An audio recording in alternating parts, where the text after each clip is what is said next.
Hello everyone, my name is Rachel and welcome to part 2 in our serial killer series all about the angel of death, Kristen Gilbert. If you have not seen part 1, make sure you check out that video. In part 1, we discussed Kristen's upbringing, her timeline of starting nursing school, marrying her husband, starting her nursing career, to when she started an affair with James Perrault, and then all of a sudden her patients started dying on her watch. We also discussed in depth the first 3 patients who died under mysterious circumstances. In this video, we will be discussing the remainder of the patients who were victimized by Kristen Gilbert, the nurses who started putting the pieces together, how she was caught, how the investigation into these deaths went, and the trial that occurred as a result. We still have a lot to talk about, so let's just get right into it. By early to mid-February, there were 3 nurses in Ward C who were starting to become very concerned at the sheer amount of patients who were dying from heart conditions under Kristen's watch. Many of those patients had never exhibited heart issues before, so for them to all of a sudden die of heart failure is just bizarre. These nurses had actually been concerned for a few months before February, but by that time, they were really starting to try to look for evidence that they could bring to their higher-ups to prove that Kristen was up to something, rather than just coming to them with speculation and rumor. They didn't just want to come at Kristen with baseless accusations, since that could actually hurt her career, and if she hadn't done anything wrong, they didn't want to be responsible for starting some nasty rumors.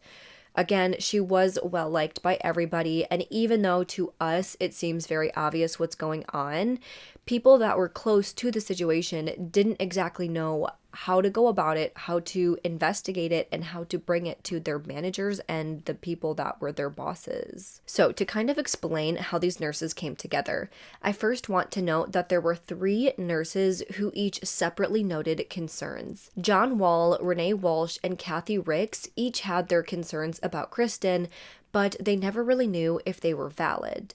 They saw these deaths happening, but if they were just truly awful coincidences, then they didn't want to accuse Kristen of something so serious. But each of these nurses had their own personal experience with Kristen and how she took care of mutual patients of theirs that just did not sit right with them. John Walsh and another nurse, Frank Bertrand, had been seeing a COPD patient named Angelo Vela for a while. This patient never had any serious issues, just coming to the hospital, I believe, every month for ongoing IV treatments. But on February 4th, 1996, Kristen was sent into that patient's room to administer medication. But as soon as she stuck him with the needle, he screamed out in pain, and his heart rate jumped to almost 300 beats per minute. He went into cardiac arrest, coded, and thankfully was resuscitated. But as soon as he woke up, he screamed that as soon as Kristen injected him with something, that is when his chest started burning.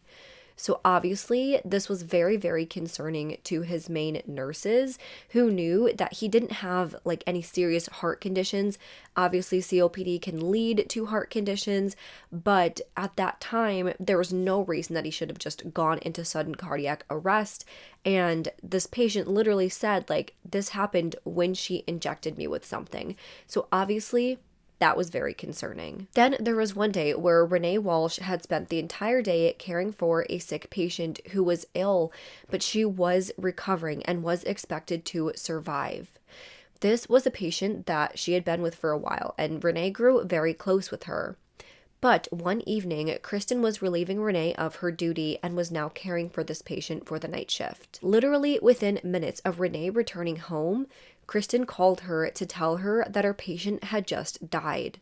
It was unbelievable to her, and the way that Kristen told Renee about her patient dying just seemed very heartless to her. There was no emotion in Kristen's voice, she was just flat. And for Renee, that was the very last straw. Then Kathy Ricks was the one who noticed something off about the medicine carts. They got monthly shipments of epinephrine to the hospital. They didn't really keep records of when the medications were used or how many they had in stock, only noticing when they were low and restocking accordingly. However, Kathy started to notice that they would run out of epinephrine almost every single month, which was very unusual for Ward C. Epinephrine is sometimes used to restart someone's heart after they have experienced a heart attack, But this was not something that was commonly used in Ward C. Again, this was a chronic unit for patients who were recovering, not patients with dire urgent concerns. So the fact that they were running out so often really concerned Kathy. That, and given the fact that Kathy definitely recognized the strange pattern of Kristen always being the nurse taking care of a patient who suddenly died from heart conditions. Again, even when they didn't come in with any heart conditions. So there was one day when Kathy sat next to Renee at lunch. So again, Kathy and Renee are two of the nurses that were noticing things about Kristen. Renee had sort of noticed something off about Kathy and wondered if she was thinking the same thing about Kristen as her. So she brought it up as casually as she could, and that is when the two women started sharing stories back and forth about the things that they noticed. Then John Wall walked in for lunch as well. They also cautiously clued him in on what they were talking about, and he confirmed that he had his suspicions too. And with all of the stories that each nurse had to tell, they felt that there was way too much to ignore. By that point, they started to plan what they were going to do. Now, I will get more into this later, but they were kind of afraid to go to their nurse manager. They felt that there was no way that the manager wasn't seeing these deaths and wasn't seeing the pattern, and wondered how she could just be ignoring it. Either she was ignoring those deaths or she wasn't catching on to the very obvious spikes in death that were occurring when only Kristen was at the hospital. So they were scared that if they brought their concerns to their manager, that she would somehow want to cover it up to avoid making the hospital look bad. They didn't know how high up the incompetence went, so they spent the next week trying to figure out what to do. In the meantime, however, the deaths did not stop. Edward Scaria joined the U.S. Army when he was only 18 years old, serving for, I believe, 2 years before he was discharged. After being discharged, he got married and had 3 kids. For the decades that followed, he worked as a truck driver. However, Ed eventually developed issues with alcohol. By February of 1996, he was admitted to AdCare Hospital in Worcester, Massachusetts for alcohol abuse. Other than developing diabetes, a few heart problems like hypertension and coronary artery disease, he was in pretty good health for someone who had been drinking liquor pretty much every day for 50 years. So, the hospital believed that if they could get Ed to stop drinking altogether, that his health would drastically improve. So, they decided to hold him in the hospital to detox him. They knew that this would be a very long, grueling process that would take over a week. So because of the long-term nature of his care, he was transferred to the Leeds VAMC for continued care. He arrived by February 15th, 1996. That day, he wasn't feeling too well, reporting that he was experiencing angina, which is a chest pain related to altered cardiac output, but this was something that he dealt with for quite some time, and he was taking nitroglycerin to help with it. But to make sure that Ed was being taken care of and he wasn't experiencing too much anxiety or pain from the detox, they gave him medication and sedated him before setting him up in the ICU room.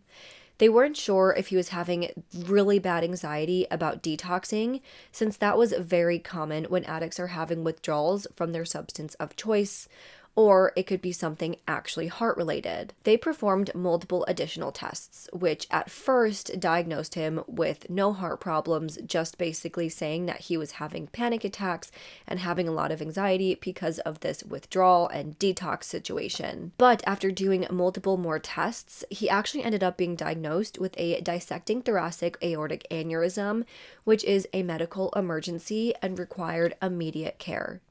However, the Leeds VAMC was not equipped to handle the type of surgery that he needed, so arrangements were quickly started to get Ed transferred. This was at just before 5 p.m. that same day. I do want to note, though, that it was actually later discovered that Ed did not actually have a thoracic aortic aneurysm. That was a false diagnosis.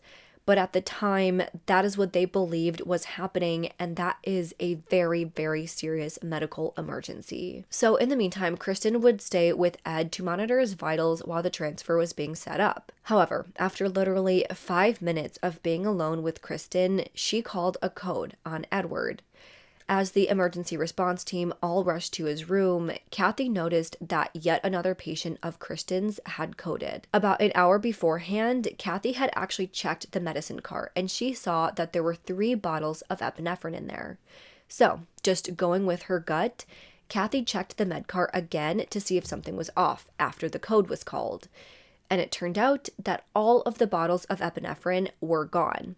In that moment, Kathy knew that Kristen was taking those vials of epinephrine and was administering them to patients for the purpose of causing their cardiac episodes. So for Edward, the rescue team was able to stabilize him and get him intubated. But his condition kept worsening. But he was alive.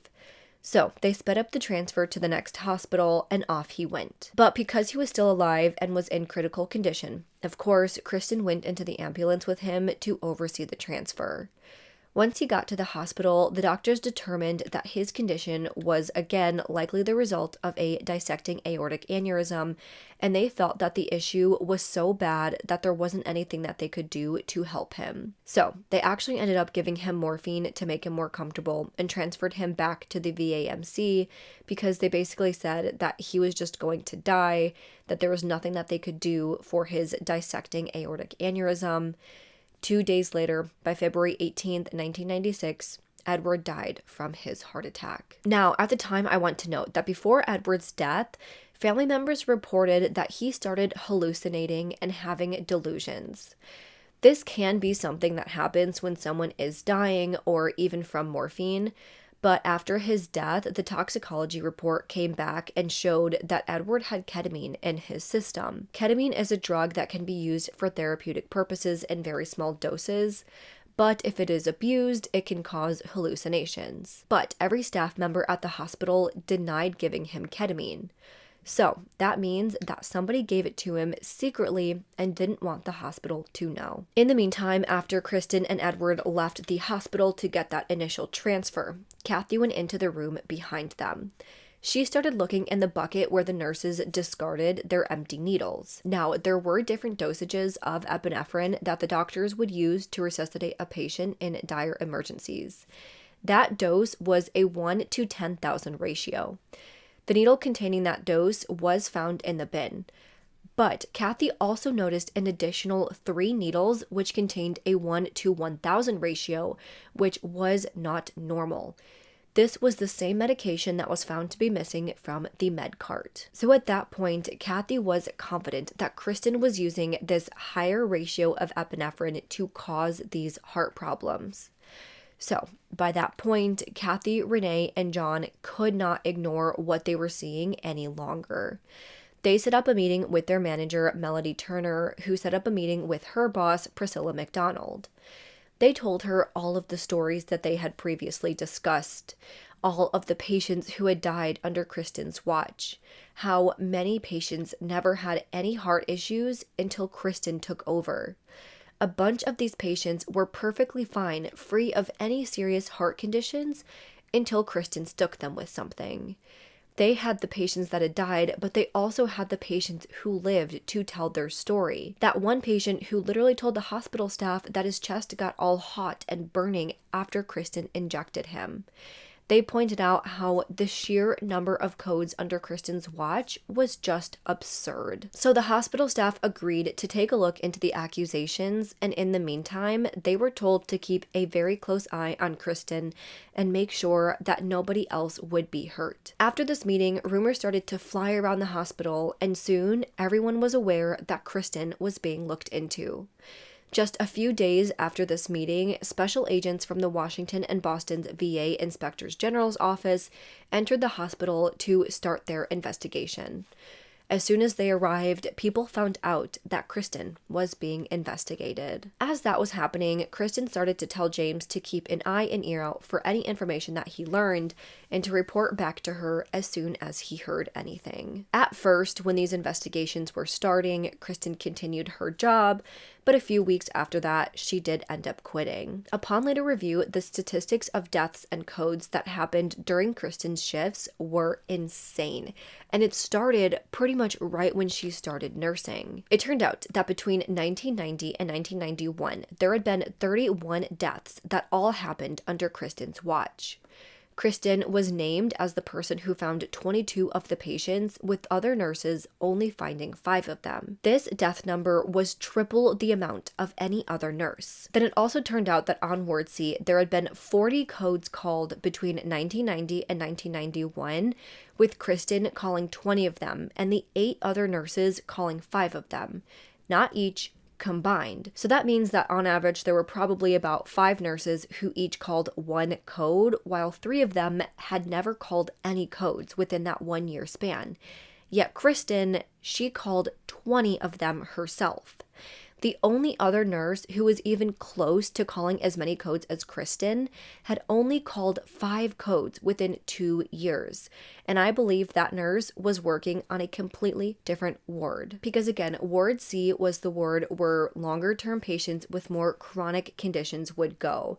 And when I say chronic, I mean things like maybe cancer, or again, like diabetes treatments, or recovering from an amputation, things that would take a couple of weeks, but were not dire emergencies. So the fact that all of these codes were being called in her ward specifically was very, very concerning. Then, as we know, by 1993, Kristen started a relationship with James Perrault, which continued until 1996. Investigation found that from October of 1995 to February 17th, 1996, so within about 4 months, there were 23 deaths and almost 30 medical emergencies in Ward C. However, between February 17th of 1996 and July of 1996, also about 4 months, but the same time that Kristen went out on maternity leave, there had only been 4 deaths and 2 medical emergencies on Ward C. Looking at the data from 1990 until 1996, they found that the death numbers for the days that Kristen worked was on average double that of the shifts that she did not work. Statistically, according to Dr. Gilbert of the University of Massachusetts School of Public Health,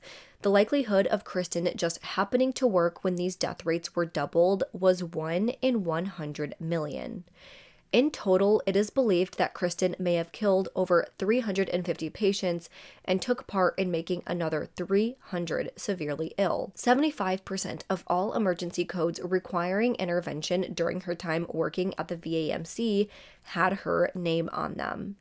They found that many of the medical records that Kristen kept from the patients who died did not match what other nurses were saying in their documentation. They found a lot of key information missing from Kristen's documentation as well.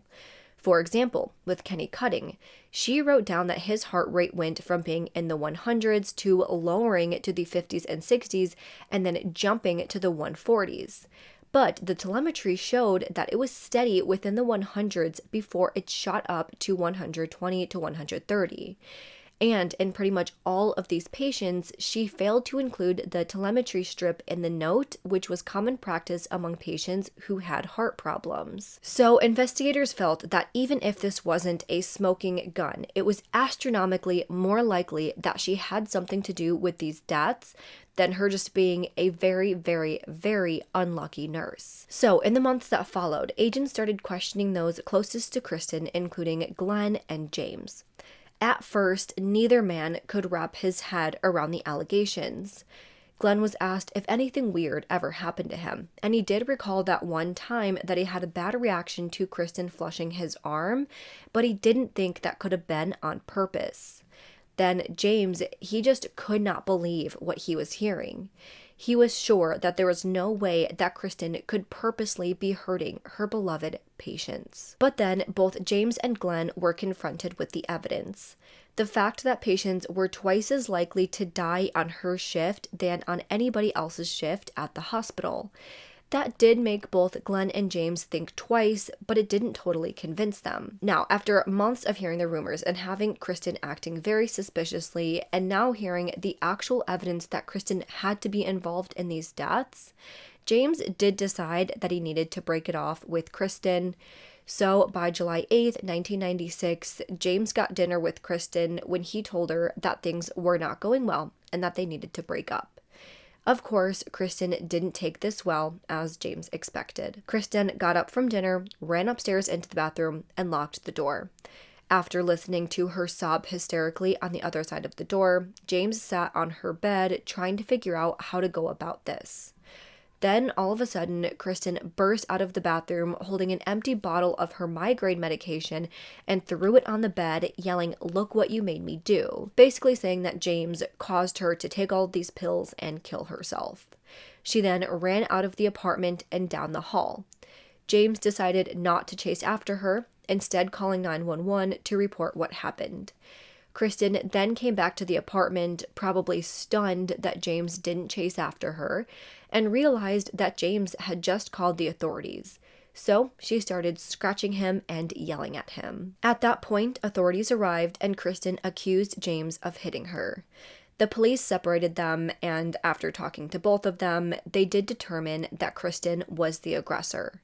They separated the two, and police went on their way. The following day, Kristen was back over at James's place, banging on the door, acting absolutely out of control. So, James decided to actually call Glenn over. Glenn, being the caring, gentle guy that he was, he came over to help, even though he didn't want to.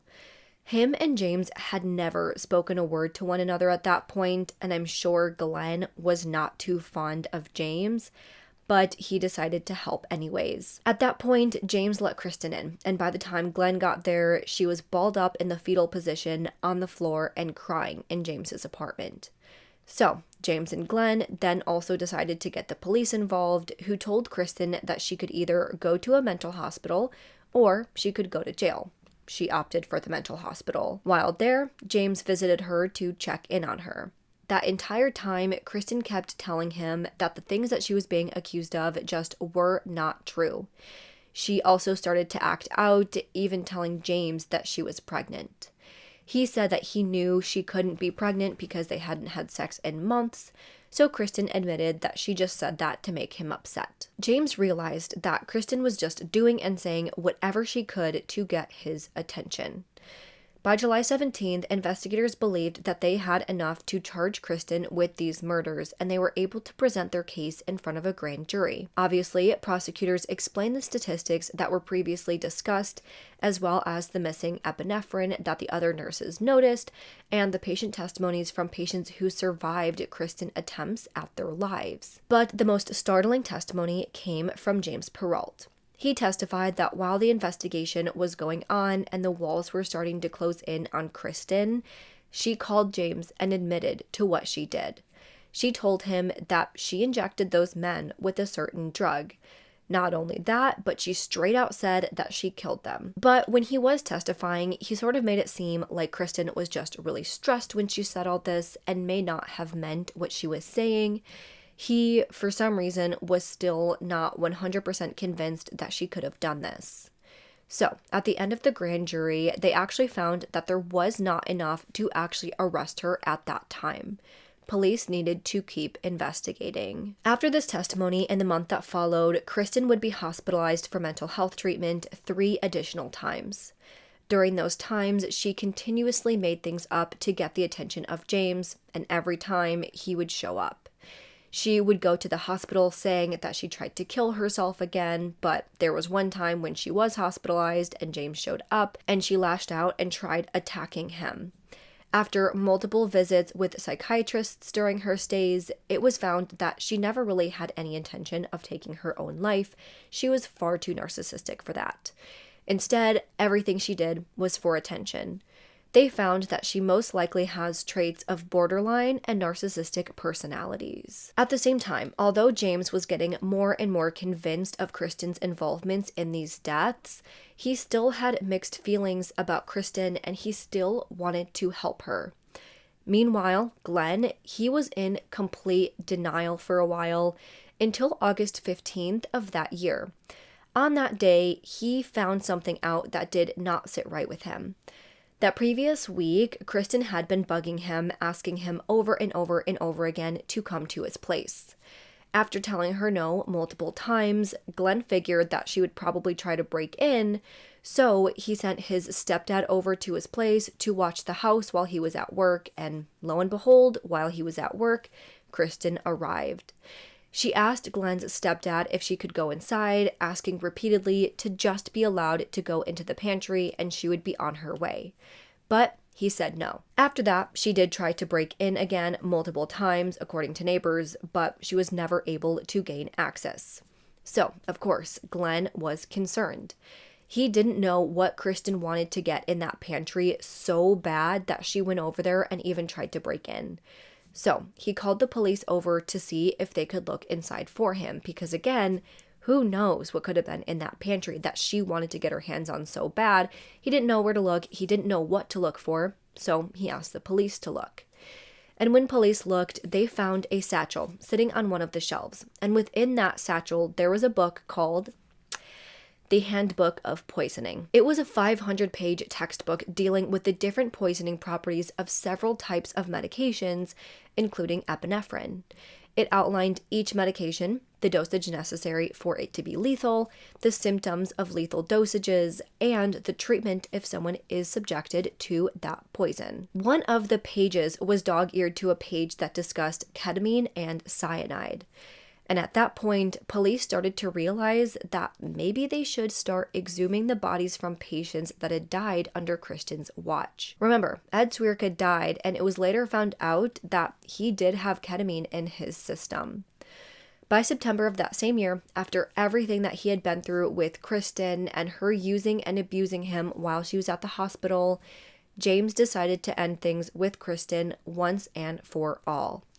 He informed her that he was helping with the investigation against her, and with everything going on, he simply could not be with her anymore. So, by September 9th, James agreed to meet up with investigators again to assist them with the investigation. Basically, I think this was sort of a follow-up after his grand jury testimony. But as he was leaving, Kristen pulled up in her car and blocked him from leaving his apartment. At that point, she started yelling at him not to go to the meeting. She begged and pleaded with him, saying that he was going to ruin her life. But he just laid on the horn, saying that he was going to keep beeping and honking and causing a disruption until a neighbor called the police. And if she continued, she could be arrested for obstruction of justice. So finally, she left and he went on his way to the meeting with the officer. After the meeting was finished, James came out to find that the front tire of his car had been slashed and his car had been vandalized, and it was obvious that Kristen was the one responsible. By September 26th, 1996, James was working his normal shift at the Leeds VAMC when, by 5:22 p.m., he got a call from a voice that was clearly being electronically altered to disguise it. This caller warned James that there were explosives in the building.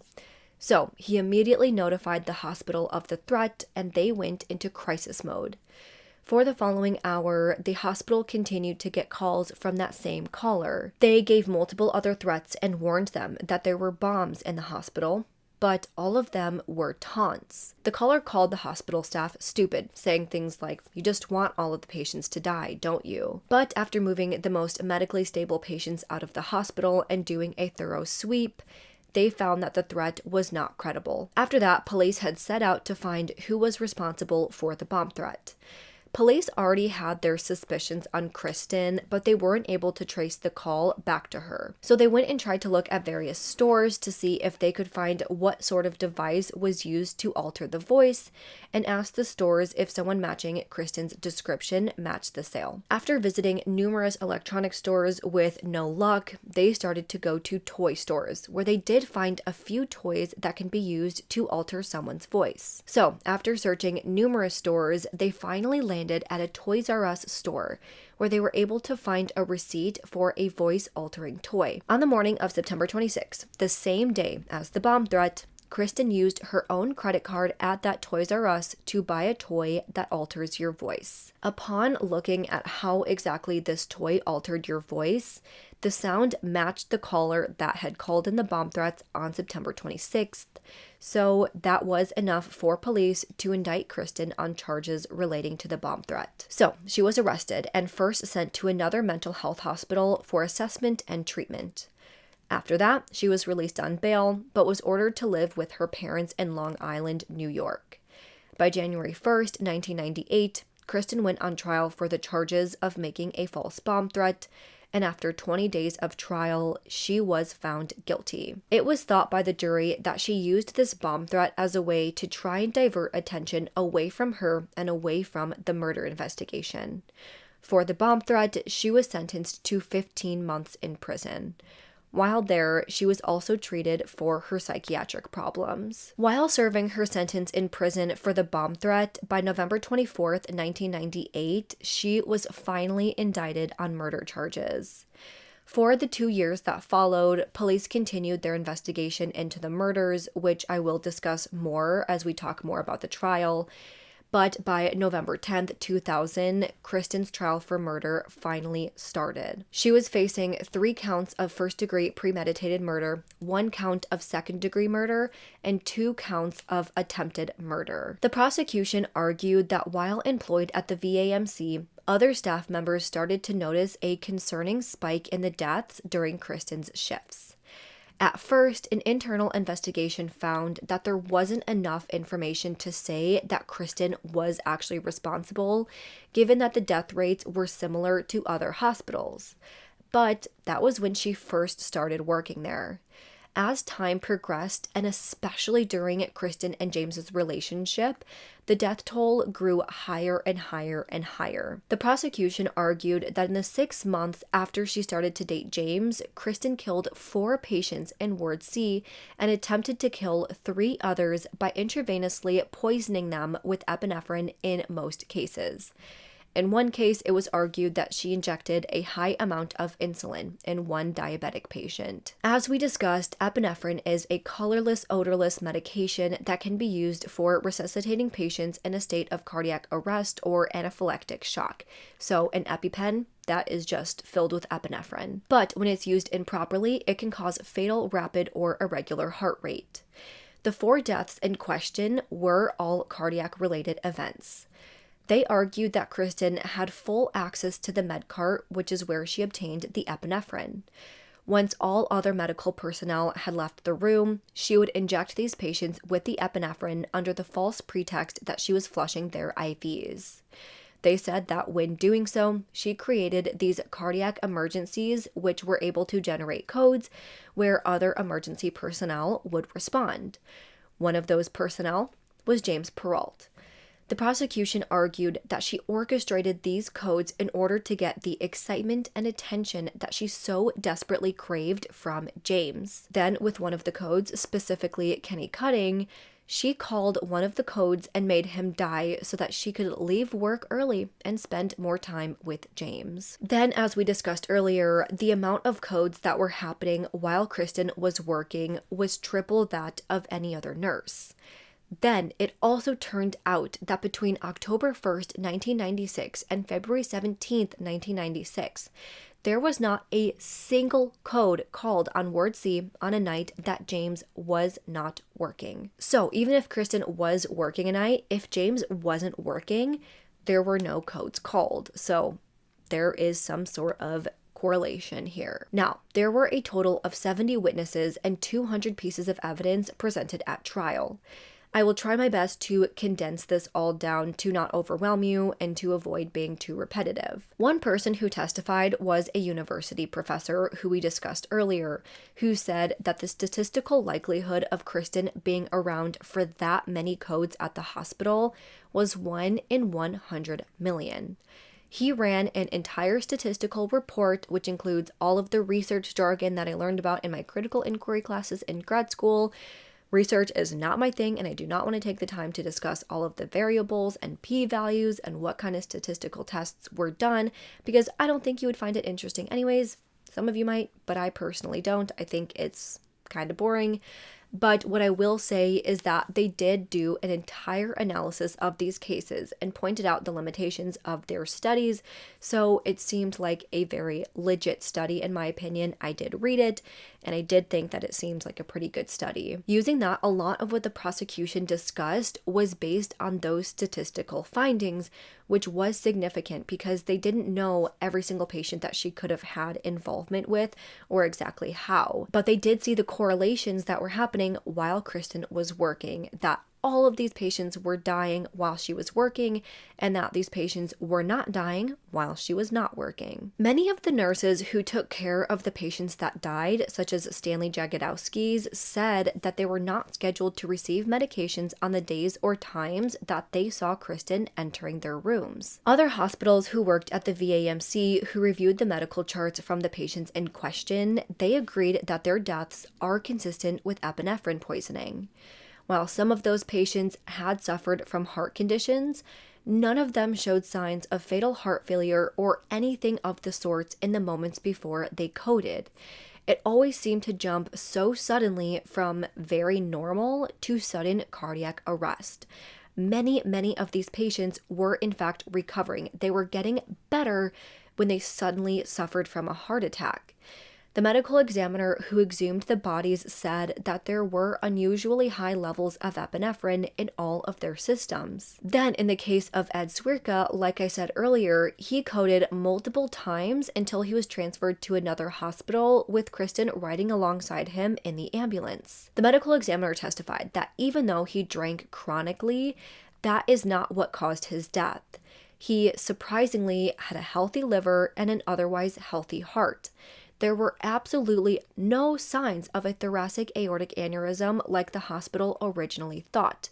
It was a sudden cardiac event with no clear cause. Then, after suffering this event and being transferred, once he got to the hospital, he started to hallucinate. Like I mentioned earlier, after completing his autopsy, it came back positive for ketamine. The prosecution argued that Kristen attempted to kill Ed multiple times with epinephrine, but when he kept surviving, she went with ketamine instead. Back in 1996, ketamine was not as controlled of a substance, so it was relatively easy to get your hands on it. Kristen's pet's veterinarian testified at the trial that there were multiple instances in which Kristen called the vet office and requested ketamine for her sick pets multiple times. So, it is known that she did have her hands on ketamine at some point. Then, as we know, Henry Huden was another patient who died very unexpectedly. He did have a long list of medical problems, but heart issues were not one of them. Even when Henry thought he might have had heart issues, it turned out to be caused by anxiety attacks. So there was absolutely no reason why Henry should have gone into sudden cardiac arrest. Then, as we discussed earlier, Henry's codes almost perfectly coincided with Kristen emailing back and forth with James.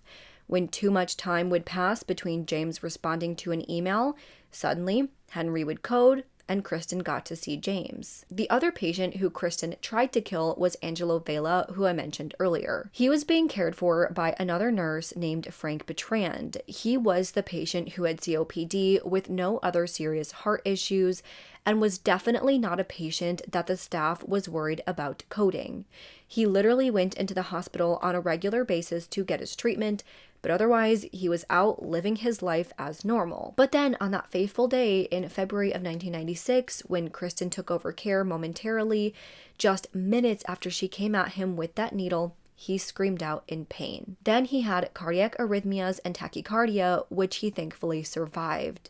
But the only person who could have been responsible was Kristen. Because again, Angelo pointed at Kristen and said, "This nurse stuck me with something and then suddenly my chest got really hot and I had heart palpitations." So Kristen could have been the only one responsible for attempting to kill him. At the trial, we heard from John Wall, Renee Walsh, and Kathy Ricks, who I mentioned earlier. They were the three nurses who jump-started the investigation into Kristen to begin with.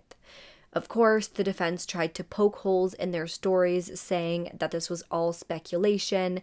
They had no concrete evidence against Kristen, but it was pretty damning to hear about how Renee happened to notice that the epinephrine was missing right after these medical events would happen, and then how right when these nurses would hand their patients over to Kristen, that is when they got significantly worse. Kathy Ricks talked about her experience with seeing those missing epinephrine tubes and then finding them broken in the room that Kristen and her patient had just left after he had a medical emergency. And that is the moment that just confirmed to Kathy that Kristen was a monster. Now, the one person that I have yet to mention when it comes to the trial and evidence is Glenn Gilbert. Glenn, again, was in denial for quite some time. Throughout the investigation, it did seem like he withheld certain information from the police that he knew would be very damning to Kristen. I honestly just feel like he was not accepting what Kristen could have done to him and many, many other patients, but in the end, he did testify. Now, Kristen wasn't being charged with anything in relation to Glenn's alleged attempted murder, but his testimony did shed some light on the lengths that Kristen was willing to go to for her relationship with James. He basically talked about how Kristen injected him with a clear liquid under the pretext that he was flushing his veins before drawing blood from his arm. That was after he had fallen sick multiple times, ending up in the hospital with dangerously low potassium levels. Of course, it was thought that Kristen was poisoning Glenn's food for quite some time, most likely with some sort of diuretic to dehydrate him. Again, as we heard earlier, she suddenly started cooking for Glenn as their relationship was going to the tanks, and he felt that it tasted pretty chalky. But again, at the time, he didn't want to say anything because he didn't want to hurt her feelings. Once the long-term poisoning didn't work, she went for other heart medications like nifedipine and captopril most likely. Remember, these were the medications that another nurse saw in her jacket pocket one day a long time ago, around the same time that she was telling the other nurses about Glenn's health problems. But even after she allegedly injected him with that as well, he survived that too. So she was forced to put on her big girl pants and just break up with him, which seemed to go very simple and smoothly, so there was no reason for all of this at all. She didn't care about the kids, she didn't fight for custody for them or anything, so there was really no reason for her to go to those lengths when Glenn was just pretty accepting of their divorce. Obviously, he wanted to work on things, but it's not like he was obsessive or following her or making her life as hard as possible after she broke up with him. They kind of just went about their lives separately. But during the trial, Glenn also testified that during one of Kristen's hospitalizations, Kristen called him and was hysterical. He said that at that time, Kristen told Glenn that she wanted to save the taxpayers' money by not going to trial because she did it. She was guilty. That is what she apparently told Glenn. Now, on the other hand, the defense claimed that the government was on a witch hunt to blame Kristen for her bad luck. They said that Kristen was a good mother, a good nurse, and that she loved her husband until things just simply did not work out. Having 2 kids and working separate schedules, that puts a lot of strain on a marriage. They said that rumors started to fly around the hospital, mostly started by the 3 nurses that I mentioned earlier. The defense argued that the missing epinephrine doesn't necessarily mean that Kristen was the one who took it. Epinephrine can be used and abused just like any other drug. So, who is to say that another nurse, such as John Wall, wasn't taking the drug and using it? Then, when these drug addict nurses noticed that the missing epinephrine was being noticed, they blamed Kristen to cover up that John was the one actually taking it. The defense really tried to go hard into the personal lives of John Wall and the other nurses who they accused of taking the epinephrine. Obviously, I'm not going to go too deep into that because although it was part of the trial, it's really not true. It's not really backed up by anything. It was stated that the amount of smear that they tried to paint on these nurses was just completely out of hand, so I'm not going to repeat everything they said. So I'm just going to sort of summarize what they said. They pointed to other addictions that John Wall had with other drugs and alcohol, and they said that these medications were open to anybody in the hospital, not just the med cart nurse. So anybody could have been taking them. Then to add to that, they didn't keep any record of how many tubes they had in supply at any given time. So nobody can say for sure how many of them were even taken. They just know that they were being used pretty fast and nothing else. They don't know how many were used. They don't know how many patients could have been injected with it. They have no idea what number of epinephrine tubes they actually had.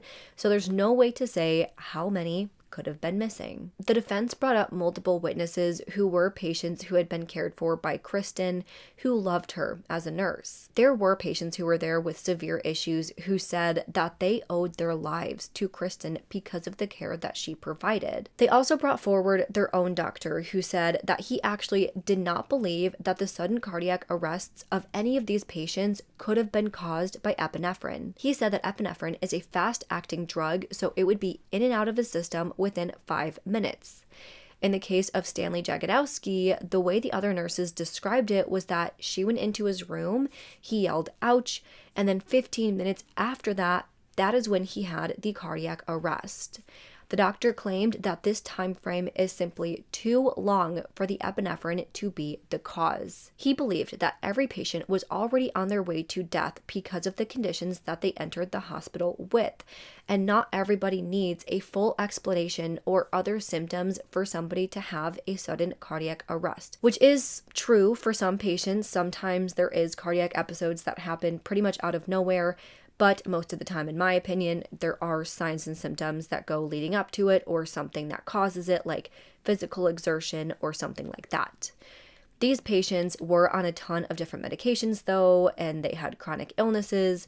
So the defense said that it made sense that they could have died suddenly without any other factors involved. Again, all of the other medications and other things contributing to their health problems, that could have been what actually caused them to die. Then when it came to her confessions, they said that she was under an immense amount of stress during the investigation. Not because she did it, but because she was being accused of crimes that were so heinous that she knew she was not guilty of. So this caused a great amount of stress for her. So after hearing evidence from both sides, the defense and the prosecution both made their closing arguments. Again, the prosecution summarized that there is no way that all of these patients died under Kristen's watch of natural causes. The evidence is there. There are witnesses. And most of all, she admitted it to 2 different people. Then the defense basically said that Kristen is just the unluckiest nurse of all time. She isn't the one who stole the epinephrine. Those drug addict nurses did it. These closing arguments lasted for 2 days until February 23rd of 2001, before the jury of 9 women and 3 men were sent off for their deliberations. And they deliberated for 2 entire weeks, which is just insane. Now, it does kind of make sense in this case since there is so much here and there is so much to go over, but 2 weeks, that is very surprising to me that they were allowed to go that long without coming to a decision. But either way, after those 2 weeks, the jury came back and decided that for the deaths of Ed Skierwa, Kenny Cutting, and Henry Huden, she was guilty of first-degree murder. On Stanley Jagodowski's death, she was found guilty of second-degree murder, and then she was found guilty of attempted murder for 2 other patients. After hearing the verdict, it was time for her sentencing.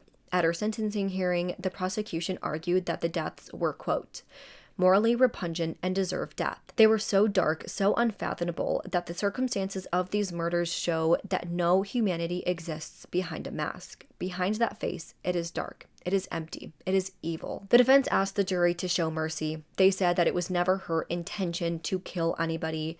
All she wanted to do, innocently, was to cause medical emergencies so that she could be a hero. That's all she tried to do. It wasn't that big of a deal. So have mercy on her. The jury actually could not come to a decision regarding the death penalty, so that was left up to the judge. And in the end, the judge sentenced Kristen Gilbert to 4 consecutive life sentences.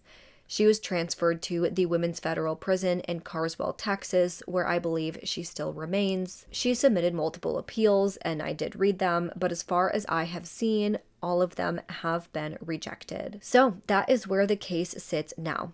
I think this case is pretty clear. I do think she killed all of those men for attention. I think that it started right when she became a nurse, seeing as how the death rates were pretty off when she first started. And I think it was for attention, but I think it accelerated greatly after starting her relationship with James because that gave her more and more and more attention. I do think that she used her knowledge and skill to inject those patients with various drugs to make them code. I think that she had all of her coworkers fooled for so long, and that is how all of this went unnoticed and unchecked for so long. Again, so many nurses said that they didn't want to ruffle any feathers. They didn't want to ruin Kristen's career if the accusations were unfounded because she was so well liked and so well respected by her colleagues. But when things got worse and worse and worse, like I said, those nurses couldn't ignore it any longer. I think that she had both Glenn and James fooled, and even when she was acting out and being crazy, they still couldn't see it, which I think is pretty bonkers to me. At the end of the day, they did get justice for a few of her victims, but as I stated before, she could have killed as many as 300 patients or at least taken part in the deaths of those patients. I hope that the hospital did a very comprehensive review of each and every patient who died under her watch, and if there is anything suspected, I at least hope that they looked into it and let the families know. I know that it's not realistic to ask for a trial and conviction for that many patients, and she is already hopefully spending the rest of her life in jail. But those other victims do still deserve justice, and their families deserve answers. So if nothing else, I hope those other cases are treated with the same respect and care as the ones that I discussed in these videos. But that is all I have for this case. This was definitely a long one, but it was a very interesting one. I want to hear your guys' thoughts on this case, and I want to know what you all think about these two-part series as well. Do you like these kinds of videos? Do you want to see more serial killer videos in the future? If so, let me know which ones. Do you like these two-parters? Do you like these more deep dives where I go very in-depth in these cases, so much so that it might take 2 hours to cover them? Or do you prefer more condensed videos that are about, a half hour to an hour? Let me know that down below as well. But with that, that is where I'm going to close out today's case, and I am so looking forward to hearing all of your thoughts on this one. But either way, if you did like this video, please make sure to go ahead and leave this video a thumbs up and subscribe to my channel. I put out new true crime and mystery videos every single week. Don't forget to turn that notification bell on so you don't miss out on any of my future videos. Make sure you follow my Twitter, Instagram, Facebook, and TikTok. All will be linked down below. And if you have any case suggestions, please make sure to fill out the Google form, which is also listed down below. With that, I hope you guys have an amazing week. Stay safe, stay healthy, and I hope to see you next time. Bye.